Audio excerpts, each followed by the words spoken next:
지금부터 벌써 사실은 좀 시장이 움직이고 있거든요. 그래서 그 올해 말부터는 저는 이제 거래는 좀 이루어질 거라고 봅니다. 그게 왜 그러냐 그러면 올해 말부터 이제 계약을 하면 내년 초에 이제 잔금을 치시죠, 대부분. 근데 은행에서도 연초에 이제 대출 한도가 다시 세팅이 되고 본격적으로 영업을 합니다. 그래서 그런 점들을 고려해 본다 그러면 올해 말부터 내년 초 뭐 거래가 좀 더 일어나지 않을까, 그러면서 가격들이 더 많이 오를 거로 보고요.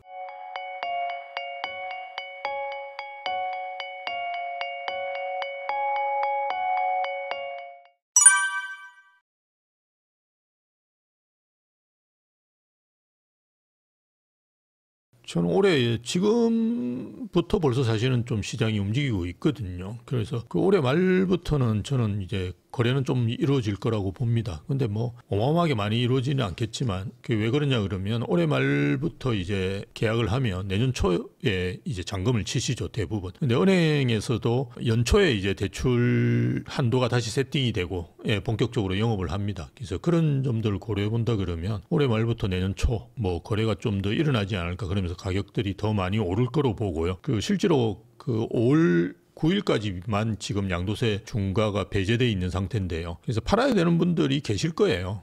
그런 분들 같은 경우는 뭐 늦어도 내년 초에는 물건을 내놔야 되거든요. 이게 뭐 계약하더라도 우리가 한 달 안에 뭐 잔금 치고 이런 거는 거의 요즘은 없습니다. 그래서 한 3개월이 거의 기본이거든요. 길면 뭐 6개월까지 갑니다. 그래서 올해 초에 이제 매물들 내놓는데 아무래도 뭐 완전 금매는 아니더라도 어느 정도, 그죠? 기존까지 거래된 거하고 비슷한 가격이나 뭐 약간 높은 정도 수준에밖에 오히려 뭐 떨어뜨려서 내놓을 수도 있고요. 그러니까 좋은 매물들이 나오니까 그래도 좀 일어나겠죠. 그리고 은행에서도 들 때도 영업하고, 그 다음에 뭐 금리 같은 경우는 언제 떨어질지 모르겠지만 어쨌든 하향 안정화되어 가고 있는 건 맞으니까요. 그리고 전월세 시장도 굉장히 불안하니까요. 그렇게 되지 않을까 싶고요.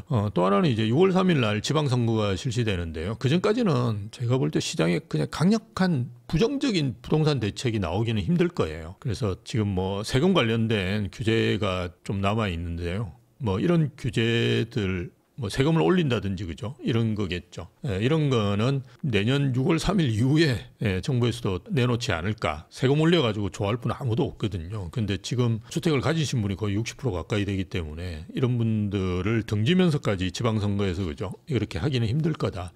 그래서 뭐 그냥 부정적인 규제가 안 나온다 그러면 뭐 시장의 반응은 조금 더 좋아지지 않을까, 그렇게 봅니다. 예.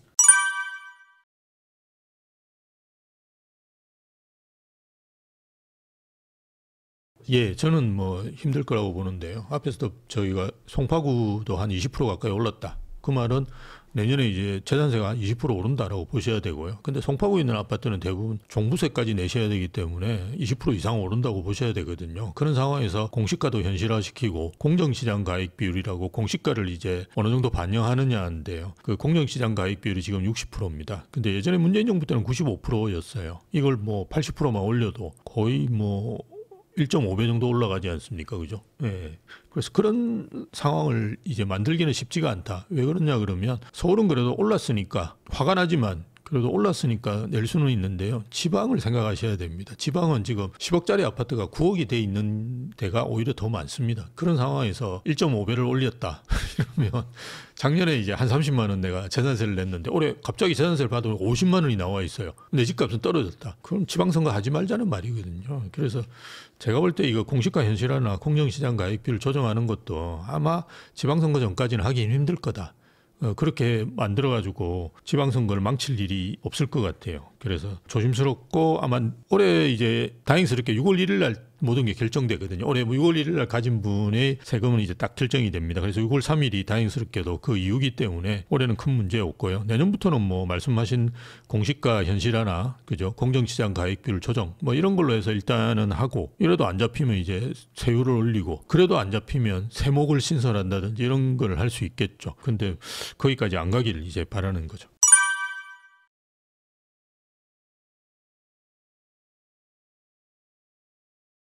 예, 맞습니다. 그 파시는 분도 뭐 이번에 기회가 좋으시니까 그죠? 정리하시는 것도 저는 좋은 것 같고요. 사시는 분도 아무래도 금매를 사시는 게 좋죠. 예, 그래서 연초엔 또 은행에서도 잘해주고요. 지금 벌써 이제 조금 올랐긴 한데요. 금리가 이제 연초 대비해서는 좀 올랐어요. 올랐는데 아마 12월 이렇게 갈수록 조금씩 떨어집니다. 그래서 내년 초 되면 다시 3% 후반대로 돌아갈 거예요. 지금 여러분이 은행 가가지고 빌리시면 4% 초반대 정도 받으실 거예요. 근데 이거는 참 저희 같이 현장에 있는 분들도 안타까운 게 그 기준금리가 예전에 1% 높았을 때도 올해 초 같은 경우 3% 초반대였거든요. 대출금리가. 근데 지금은 기준금리가 1%포인트 떨어졌는데도 불구하고 지금 1%가 높으니까 이게 참 정부에서 이제 규제를 하다 보니까 은행만 배불리고 있는 거거든요. 은행은 올해도 보니까 뭐 영업이익이 어마어마하게 낮더라고요. 우리나라 이제 은행이라는 게 예대금리 마진을 먹는 영업이 춥니다. 그러다 보니까 그런데요. 이거 서민들은 힘들어 죽겠는데 은행만 배불리는 일을 계속 하는 것 같습니다.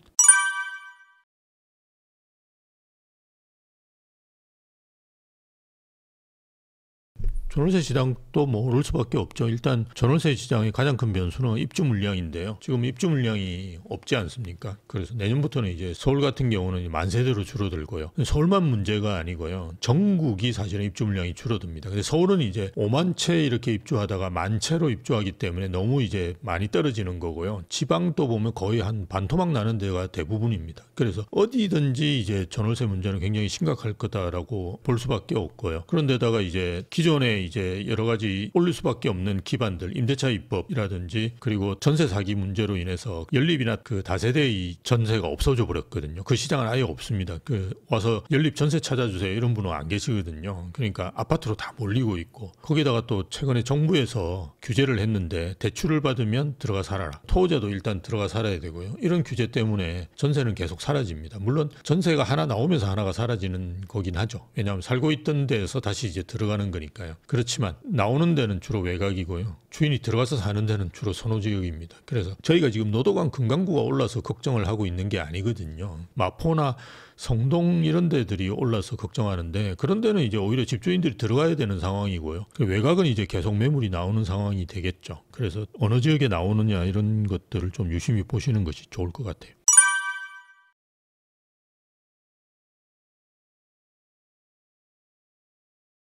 뭐 매매 같은 경우도 사실 비슷하다고 볼 수 있고요. 지금 오르고 있는 폭 자체가 노동이나 금강구 같은 서울 외곽 지역은 0%대가 많고요. 기껏 올라도 1%대입니다. 제일 많이 오른 게 관악구인데요. 그게 2% 정도 올랐어요. 그러니까 그게 물가 상승률 정도 수준입니다. 나머지들은 다 떨어졌다고 보시는 게 현실적이고요. 전월세 같은 경우는 이제 전체적으로 다 오르고 있는데 앞으로 이제 정부의 규제로 인해서 외곽에 있는 매물들은 조금 나올 가능성이 있고요. 팔고 이제 집주인들이 들어가려고 하거든요. 왜냐하면 이게 지금 새낀 매물은 팔 수가 없습니다.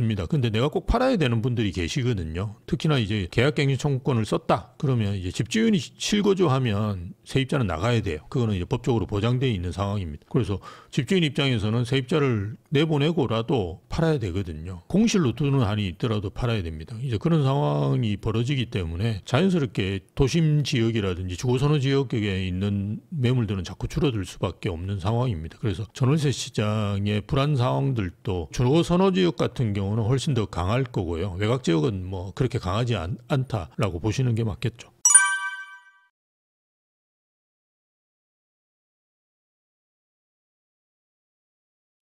일단 뭐 정부에서 사지 말라고 해놓은 데는 좋은 데라고 보시면 됩니다. 예, 근데 그 중에서 좀 특이하게 빠진 데들이 있거든요. 동탄이라든지 이런 지역은 내년에 이제 분구를 할 거예요. 동탄에서도 많이 오르는 데는 동탄이 2신도시지 1신도시는 그렇게 많이 오르지 않거든요. 그래서 정부에서도 이제 뭐 구로 분구를 하고 나면 아마 규제를 하지 않을까. 그럼 내년 2월인가 3월이에요. 그래서 지금 동탄은 상당히 수요가 몰리고 있는 상황이거든요. 그래서 가격들도 많이 오릅니다. 지금 화성에 이제 동탄이 2신도시만 오르는데도 불구하고 화성시가 지금 꽤 많이 오르고 있죠. 거기다가 뭐 구리역도 마찬가지고요. 안양역 뭐 이런 지역을 중심으로 해서 가격들이 오르는데요. 저는 뭐 풍선효과 지역 같은 경우도 관심을 가지시면 괜찮을 것 같다. 거라고 봅니다. 대신에 이제 일자리가 좀 늘어나면서 그죠? 교통 호재가 있는 지역을 중심으로 보시라. 그리고 역세권 주변을 보셔야지. 여기서 너무 떨어진 데들은 서울은 뭐 별 상관이 없는데요. 개포동 이런 데들은 여기 별로 중요시 안 해요. 그런데도 불구하고 뭐 평당 30평이 40억씩 막 이렇게 하거든요. 근데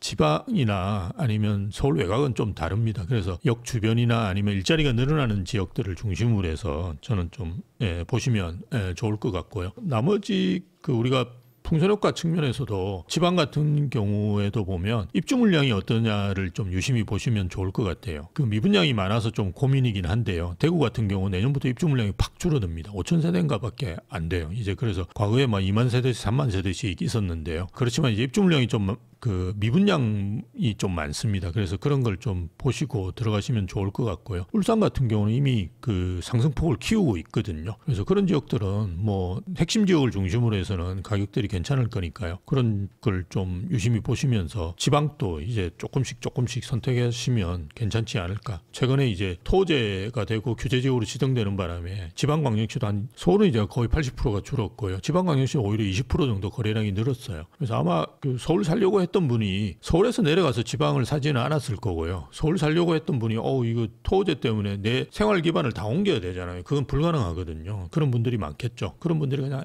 뭐 해운대 사자 뭐 이렇게 하셨을 것 같아요. 그러다 보니까 늘어났는데요. 그래서 핵심 지역을 중심으로 해서는 초기에는 좀 움직이지 않을까. 그래서 해운대나 뭐 저 수성구나 그죠? 울산에도 옥동이라고 있거든요. 뭐 이런 지역을 중심으로 해서는 저는 지금 단계에서는 괜찮은 것 같습니다. 예.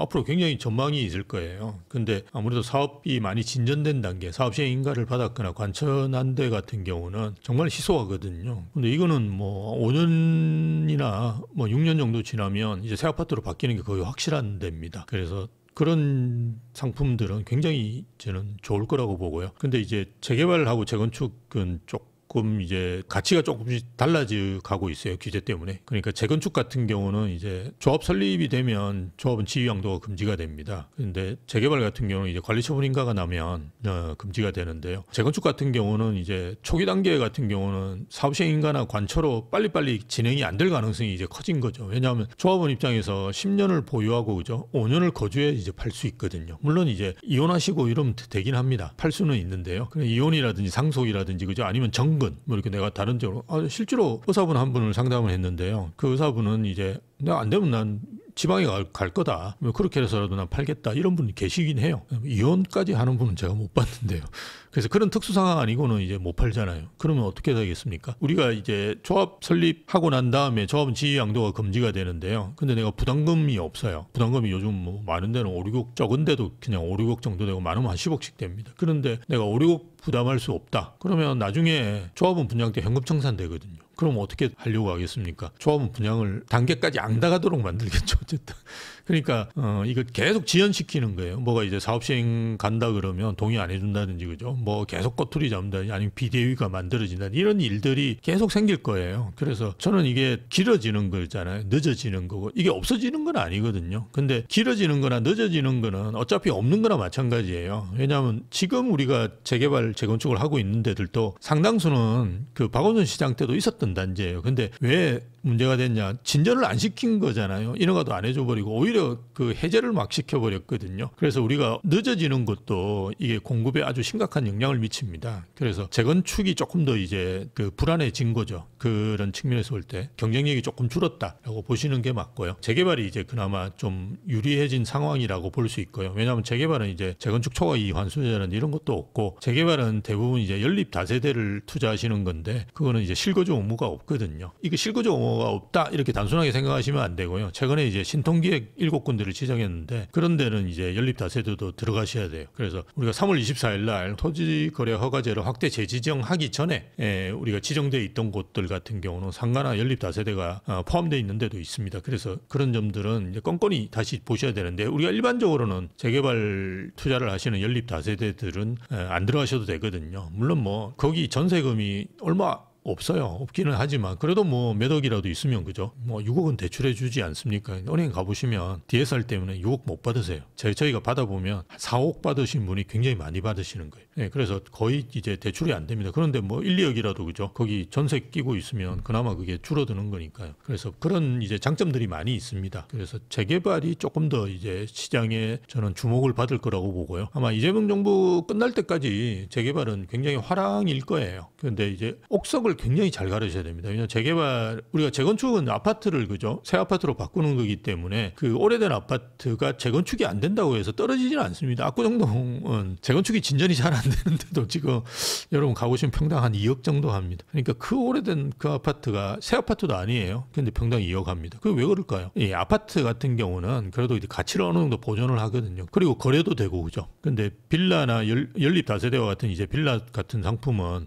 묶여가지고 거래가 안 됩니다. 호재가 없어버립니다. 그래서 호재가 이제 막 이렇게 조합 설립할 거라고 막 기대했는데 조합 설립 못하게 막 이제 방해하고 뭐 이렇게 또 정부의 규제 같은 게 있고 이래서 안 되면 끊임없이 이제 또 자금이 묶이거든요. 그래서 그 투자의 리스크가 큽니다. 그런 점들을 알고 생각하시면 좋고요. 또 하나는 이제 여러분 잘 모르시고 계시는 분들도 있는데요. 모아타운이나 모아주택 같은 게 있어요. 서울시에 이제 우리가 그 정비 사업의 큰 두 브랜드는 뭐냐 그러면 모아주택, 모아타운하고 신통기획입니다. 근데 신통기획은 이제 속도를 땡기는 거고요. 모아주택이나 모아타운은 이제 재개발 재건축 같은 이런 형태라고 보실 수 있는데요. 모아타운, 모아주택은 우리가 재개발로 알고 계시는 분이 많아요. 왜냐하면 거의 대부분 다 연립이나 다세대가 있는 데니까요. 근데 모아타운이나 모아주택으로 지정이 되면 조합은 지위 양도가 조합 설립 이후에 안 됩니다. 이건 관처가 아닙니다. 그래서 잘못 알고 계신 분들이 계세요. 이거는 정말 문제가 있는 게 분담금을 부담 못 하실 분들이 훨씬 더 많은 데거든요. 왜냐하면 여기가 원래 가만놔둬도 재개발 재건축이 되면 저희가 모아타운을 지정을 안 합니다. 그죠? 재개발 재건축으로 그냥 하죠. 근데 여기가 그렇게 안 되는 거기 때문에 서울시에서 막 억지로 해주는 거라고 생각하시면 되는데요. 그런 지역들은 아무래도 이제 서민분들이 더 많이 사세요.